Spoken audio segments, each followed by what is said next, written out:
Now that we've learned so much about the Ware Lab here at Virginia Tech, it's only right that we hear from the students that work here. Joining us now is senior majoring aerospace engineer David, who I have to tell you, we are so impressed with all that you guys are accomplishing here. So what first inspired you to work here out of the Ware Lab? Well, one great thing about the Ware Lab is that you get a ton of hands-on experience and a lot of practical knowledge about how aircraft are built, designed, flown, that you won't get in your classes. And the best part is flight tests, when you get to see what you spent all this time on fly. Yeah. It's pretty great. So David, tell us a little bit about this aircraft.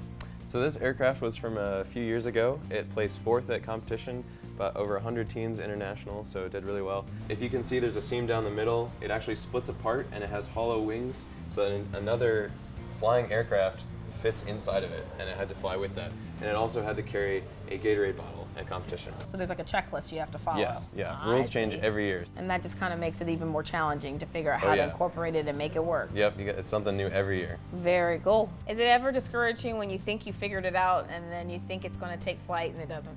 Yeah, so last year we had a problem with their tail stalling, and so it would fly and then all of a sudden just go straight down to the ground. We couldn't figure out what it was. We finally did some more analysis, figured out, and got it to fly. It's pretty impressive. I can't even make a paper airplane fly, so I can't imagine actually having something built and taking flight. And so how many hours would you say that you guys work on these projects? There's a lot of work behind the scenes. Sometimes we're here till 4 a.m. So we spend quite a bit of time on this, but we love it. Planes aren't the only things that are made here at the Ware Lab. There are other students who are doing some other cool things, so let's go check them out. Awesome. All right. Well, we were just upstairs talking about aircraft, but this is a completely different side of the spectrum. So now we're in the basement here of the Ware Lab, where they're not putting things in the air, but putting things in the water. So Jillian, tell me a little bit about what you guys are working on down here. So this is the human-powered submarine team here at the Ware Lab. We build a submarine that is pedal-powered by a human, kind of similar to the way a bicycle would be. This is the newest submarine in our fleet. Her name is Trident, and she is made out of fiberglass. She has hydraulically controlled steering and uses a rotational drive system, which means that the pedals will go around in a circle similar to the way a bicycle would go. And we go ahead and we put one of our pilots, they lay on this chest plate face down and they put their feet in the pedals, and we take it to competition and we race them. Wow, and so you yourself have raced before? I have, so I'm actually one of the 6 pilots that we've had on the team in the past.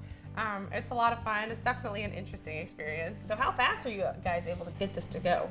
So our top recorded speed at competition was about 3.6 knots, but unofficially we've gotten it to go around 4.5. Impressive. And how deep does it go in the water? So at competition, we usually race between 15 and 20 feet deep because the basin that we race in is 22 feet deep. Wow. Are you ever nervous or claustrophobic when you're in there? I'm not, but we've had people that say that they experience those feelings. I could see that. I could see that. Well, you guys are doing some amazing things, and there's more amazing students to get to, so let's go back upstairs and check out more. All right.